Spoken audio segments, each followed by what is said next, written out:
Existe uma cidade que foi a maior do mundo no século II, maior que Roma, e não sabemos o nome do povo que a construiu. Não sabemos o nome de nenhum governante, nenhuma linha de escrita, nenhum documento, nenhuma inscrição que eles tenham deixado sobre si mesmos. Os astecas chegaram séculos depois e encontraram a cidade em ruínas. Chamaram-na de Teotihuacan, onde os deuses nascem, e criaram lendas para explicar o inexplicável. Nas lendas astecas, Teotihuacan foi o lugar onde os deuses se sacrificaram para criar o sol e a lua, uma cidade tão impressionante que só podia ter sido obra divina. Não era divina, era humana, de um povo que dominava a astronomia, engenharia e comércio continental, e que deliberadamente apagou o próprio rastro. Por que uma civilização apagaria o próprio rastro? Essa é a pergunta que nenhum arqueólogo ainda respondeu completamente. Prepare-se para conhecer a civilização mais impressionante que você nunca ouviu pelo nome correto, porque ela não deixou nenhum nome. Teotihuacan começou a crescer por volta de 100 a.C., no Planalto Central do México, a 2.300 metros de altitude e 50 quilômetros da cidade do México.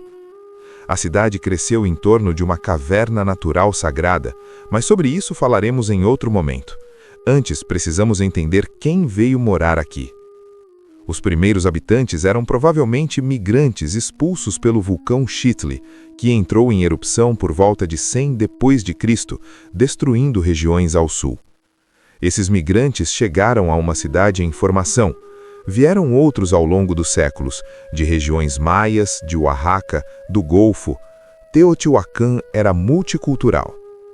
Bairros distintos com cerâmica e práticas funerárias de diferentes origens confirmam isso. Uma metrópole de imigrantes, como Nova York, mas em 200 d.C.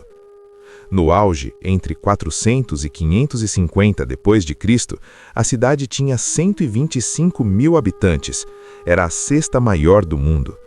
Nas Américas, nunca houve nada igual antes.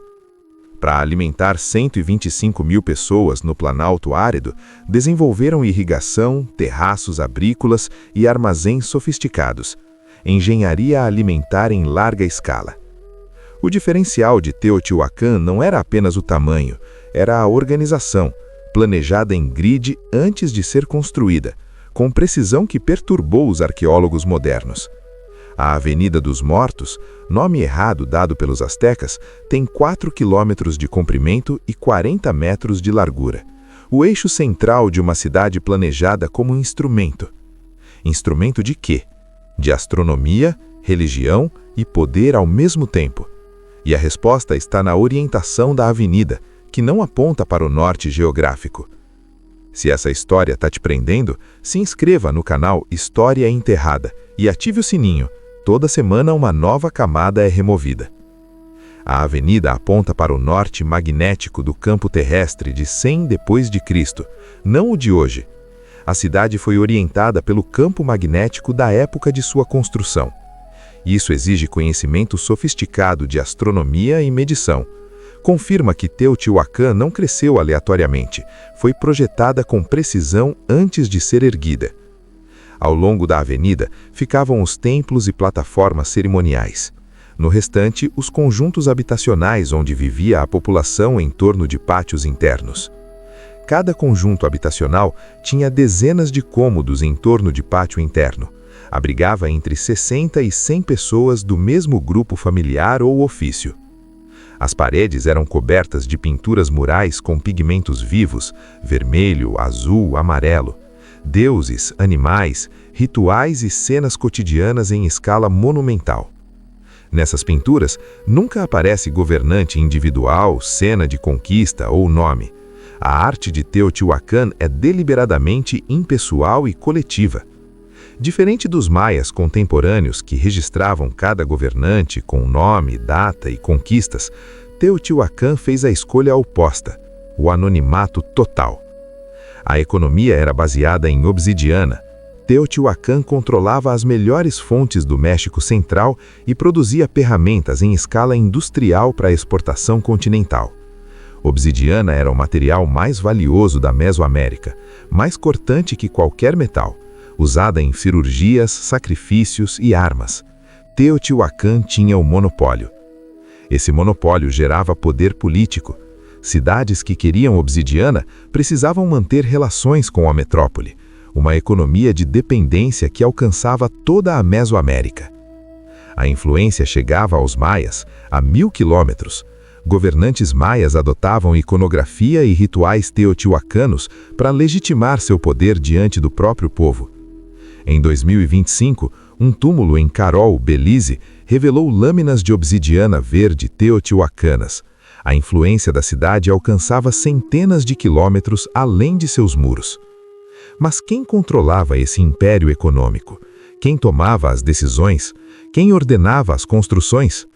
A razão da falta de resposta é perturbadora. Não há trono, câmara de rei, nem salão de audiências em Teotihuacan. A cidade mais poderosa da Mesoamérica pode não ter tido um único soberano. Alguns arqueólogos propõem que Teotihuacan foi governada por conselho de elites, representantes de bairros, clãs e funções. Uma república mesoamericana. Se correto, seria a primeira grande metrópole governada coletivamente, sem faraó, sem imperador, sem rei cujo nome pudesse sobreviver nos registros históricos. Essa hipótese explica o anonimato. Com poder coletivo, nenhum indivíduo o marcava com seu nome. O monumento era de todos, a glória era coletiva. Outra interpretação, os líderes eram representados pela serpente emplumada, pelo jaguar, pela chuva, não como indivíduos impessoais, como forças cósmicas impessoais. Uma diferença filosófica profunda. Os egípcios eram o faraó, os maias eram o rei, os teotihuacanos eram a cidade, o coletivo como única identidade. A identidade coletiva aparece até na morte. Os mortos eram enterrados sobre os pisos dos apartamentos, entre os vivos, não em cemitérios separados. Os ancestrais estavam literalmente debaixo dos pés. A família dormia sobre os avós, vida e morte integradas no mesmo espaço físico cotidiano. Isso criava coesão enorme. Os ancestrais eram presença constante. Rituais domésticos os honravam diariamente. A cidade era espaço sagrado habitado pelos mortos. Mulheres de Teotihuacan tinham um status significativo. Esqueletos femininos com objetos de prestígio iguais aos masculinos. Uma sociedade relativamente igualitária para o período. Contrasta com maias e astecas, onde a hierarquia de gênero era mais marcada. Teotihuacan distribuiu o poder de forma mais ampla em várias dimensões sociais. Havia especialização intensa, bairros de oleiros, artesãos de obsidiana e mercadores. Uma economia urbana sofisticada, com divisão clara de trabalho. Se esse vídeo abriu algo novo, deixa o like, compartilha e se inscreva no canal História Enterrada. No centro, os templos, não residências de reis, máquinas cósmicas, instrumentos de comunicação com o céu, a chuva e as forças que sustentavam a vida. No auge, Teotihuacan era a experiência sensorial total. Pirâmides pintadas de vermelho vivo, templos com esculturas coloridas, a avenida um corredor de cor e som. Hoje vemos pedra cinza. Os teotihuacanos viam cidade radiante, vermelha, amarela, azul, um cosmos materializado em escala urbana no Planalto Mexicano.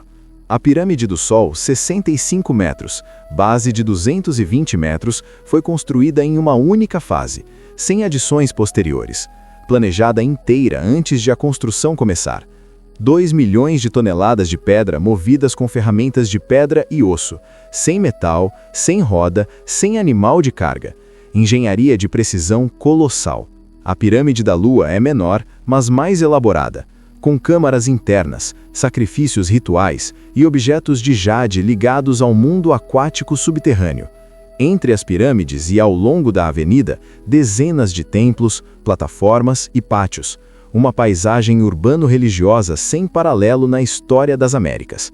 O Templo da Serpente Emplumada tem a fachada mais elaborada da cidade. Centenas de cabeças de serpentes e do possível deus da chuva esculpidas nas paredes. Esse templo guarda um segredo que exploraremos no episódio 2. Sob ele há algo fechado há 1800 anos, que mudou a arqueologia mundial quando foi encontrado. Teotihuacan nos diz que o poder não precisa ter rosto, que civilização pode ser grande sem ser dinástica, que o coletivo cria o que o individual nunca criaria. Nos diz que o anonimato pode ser escolha filosófica, não limitação técnica. Os teotihuacanos sabiam escrever de alguma forma, escolheram não registrar quem governava. Essa escolha atravessa 2 milênios como enigma, mas talvez não seja enigma, talvez seja lição, sobre o que dura quando a identidade é coletiva. As pirâmides duraram mais do que qualquer faraó, rei maia ou imperador chinês. O anonimato preservou melhor do que qualquer nome individual da história. Teotihuacan não é apenas atração turística, é um espelho de civilização. E esse espelho tem muito mais a mostrar nos próximos episódios. 2 milhões visitam, por ano, sobem a pirâmide e descem sem saber o nome do povo que a construiu, porque esse nome não existe em nenhum lugar. Não existe nos registros nem nas paredes. Nunca foi escrito, e talvez nunca fosse para ser escrito. Talvez a cidade inteira fosse o único nome necessário. Teotihuacan é o nome que os astecas deram. Os construtores a chamavam de algo que nunca saberemos, ou talvez simplesmente de lá, e isso era suficiente. O planejamento da cidade incluía um sistema de drenagem pluvial. Canais subterrâneos escoavam a água das chuvas para fora da área urbana, infraestrutura invisível, mas essencial.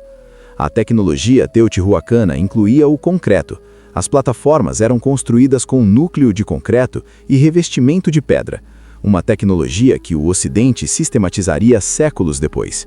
Teotihuacan também exportava ideias. O conceito arquitetônico de plataforma escalonada, o talude tableiro, se espalhou por toda a Mesoamérica a partir desta cidade.